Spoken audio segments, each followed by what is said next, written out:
പ്രിയപ്പെട്ടവരെ, യേശുക്രിസ്തുവിന്റെ നാമത്തിൽ ഞാൻ നിങ്ങളെ വാഴ്ത്തുന്നു. ഇനി 2 വർഷം കഴിഞ്ഞാൽ പുതിയ വർഷത്തിലേക്ക് കടക്കാൻ പോവുകയാണ്, അല്ലേ? നടുവിൽ ഇനി ഒരു ദിവസമേയുള്ളൂ. ദിവസങ്ങൾ എത്ര വേഗത്തിലാണ് ഓടിക്കൊണ്ടിരിക്കുന്നതല്ലേ?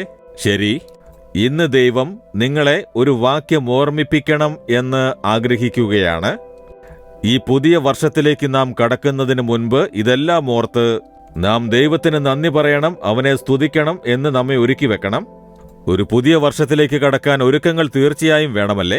എല്ലാറ്റിനും നമ്മൾ ഒരുക്കങ്ങൾ ചെയ്യണം. ഒരു യാത്രയ്ക്ക് പോകാനും ഒരു സ്ഥലത്തേക്ക് പോകാനും നമ്മൾ ഒരുക്കങ്ങൾ ചെയ്യണം.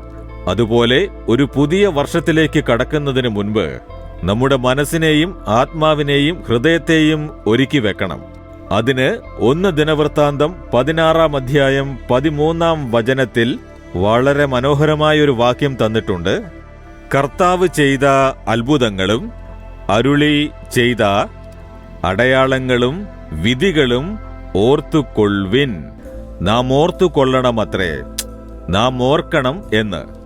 അപ്പോൾ ഈ ദിവസങ്ങളിൽ ചില കാര്യങ്ങളെ തിരിഞ്ഞു നോക്കി നടന്നു വന്ന പാതയെ ഓർത്തു നോക്കണം. ദൈവത്തിന്റെ അതിശയങ്ങളെയും അത്ഭുതങ്ങളെയും ഓർത്തു നോക്കണമത്രേ. ദൈവം ധാരാളം അത്ഭുതങ്ങൾ ചെയ്തിട്ടുണ്ടല്ലേ? ഈ വർഷം എനിക്ക് ധാരാളം അത്ഭുതങ്ങൾ ചെയ്തിട്ടുണ്ട്. അത് ചിന്തിച്ചു നോക്കുമ്പോൾ അത്ഭുതം തോന്നുന്നു. ദൈവം ചെയ്ത അതിശയങ്ങളും അത്ഭുതങ്ങളും. എന്റെ ശുശ്രൂഷയുടെ പാതയിൽ ദൈവം അനേകം അത്ഭുതങ്ങൾ ചെയ്തിരിക്കുന്നു. ആവശ്യങ്ങൾ നിറവേറ്റിയിരിക്കുന്നു. വഴികൾ തുറന്നു തന്നു, കാര്യങ്ങൾ സാധ്യമാക്കി തന്നു. അതുപോലെ പ്രാർത്ഥനയ്ക്ക് ഉത്തരം നൽകിയിരിക്കുന്നു. അനേകം അത്ഭുതങ്ങളും അതിശയങ്ങളും ദൈവം ചെയ്തിരിക്കുന്നു. നിങ്ങളുടെ ജീവിതത്തിൽ ദൈവം ചെയ്തിരിക്കുന്നു. കുറച്ചു സമയം മനസ്സിരുത്തി അതിനെക്കുറിച്ച് ആലോചിച്ചു നോക്കൂ. അതൊന്നോർത്തു നോക്കൂ. ദൈവം ചെയ്ത അതിശയങ്ങളെ നിങ്ങൾക്ക് മനസ്സിലാകും. ദൈവം ചെയ്ത അത്ഭുതങ്ങൾ അറിയും.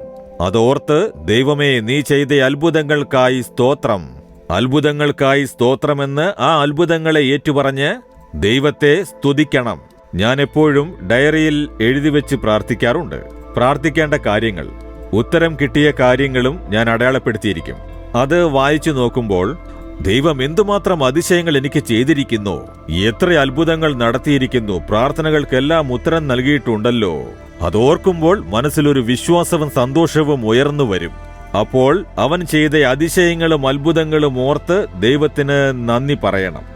3-ാമതായി ഒരു കാര്യം പറഞ്ഞിരിക്കുന്നു. അവന്റെ വാക്കിന്റെ വിധികളെയും ഓർത്തുകൊള്ളുവിൻ. ദൈവത്തിന്റെ ന്യായവിധികൾ നിങ്ങളുടെ ജീവിതത്തിൽ, നിങ്ങളുടെ നാട്ടിൽ ലോകോത്തര അളവിൽ കർത്താവിന്റെ ന്യായവിധികളെ നാം ഓർക്കേണ്ടതാണ്. പല നാടുകളെയും യഹോവ ന്യായം വിധിച്ചിരിക്കുന്നു. ഈ വർഷം ചില നാടുകളിൽ നടന്ന സംഭവങ്ങൾ ഒന്ന് ഓർത്തു നോക്കൂ. ആ നാടുകളിൽ സംഭവിച്ച അക്രമങ്ങളും അന്യായങ്ങളും നിമിത്തം ദൈവം ന്യായവിധി നടപ്പിലാക്കിയിരിക്കുന്നു. ചിലര് തോറ്റുപോയി, ചിലര് ലജ്ജിച്ചുപോയി, ചിലര് പ്രതീക്ഷിച്ച കാര്യം നടക്കാതെ പോയി. ഇതെല്ലാം ദൈവത്തിന്റെ ന്യായവിധികളാണ്. പല നാടുകളിലും മാറ്റങ്ങൾ ഉണ്ടായി.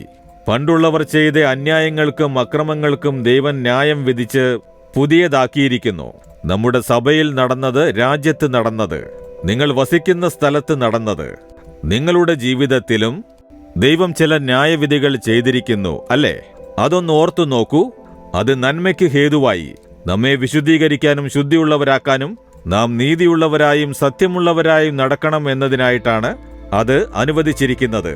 അത് നാം ചിന്തിച്ചു നോക്കണം. ദൈവമേ, അങ്ങ് ചെയ്ത അതിശയവും അത്ഭുതവും ഒരു വശത്ത്, അങ്ങ് എന്നെയും ന്യായം വിധിച്ച് എന്നെയും ശിക്ഷിച്ച് ശരിയാക്കിയല്ലോ.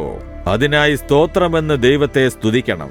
ചില തോൽവികളും ചില നഷ്ടങ്ങളും ചില വേർപാടുകൾ, ചില പ്രശ്നങ്ങൾ, ഇവ നിങ്ങളെ ചിന്തിപ്പിക്കാൻ ഇടയാക്കിയല്ലേ? എന്തുകൊണ്ടാണ് അങ്ങനെ സംഭവിച്ചത്? ദൈവത്തിന്റെ നീതിയും ന്യായവിധിയും വെളിപ്പെട്ട് നീ ശരിയാവണം, ഇനി ഒരു തെറ്റും ചെയ്യരുത് എന്നറിയിക്കുവാനായി ദൈവം അതനുവദിച്ചു. അതും നിങ്ങൾ ഓർത്ത് ദൈവത്തിന് നന്ദി പറയണം. ദൈവത്തിന്റെ ശിക്ഷ നിങ്ങളുടെ ജീവിതത്തിൽ ഉണ്ടായോ? എന്റെ ജീവിതത്തിൽ ഉണ്ടായിട്ടുണ്ട്. അത് സംഭവിക്കണം, എങ്കിലല്ലേ നമ്മൾ നേരായ പാതയിൽ പോവുകയുള്ളൂ. ദൈവമേ, എനിക്ക് ചെയ്ത അത്ഭുതങ്ങൾക്കായി സ്തോത്രം, അതിശയങ്ങൾക്കായി സ്തോത്രം, ന്യായവിധികൾക്കായി സ്തോത്രം. അവയെ ഓർത്തു നോക്കി ഞാൻ നിന്നെ സ്തുതിക്കുന്നു, എന്നെ വീണ്ടും സമർപ്പിക്കുന്നു. അടുത്ത പുതുവത്സരത്തിലേക്ക് എന്നെ അങ്ങ് ഒരുക്കണമേ. യേശുവിന്റെ നാമത്തിൽ ആമേൻ, ആമേൻ.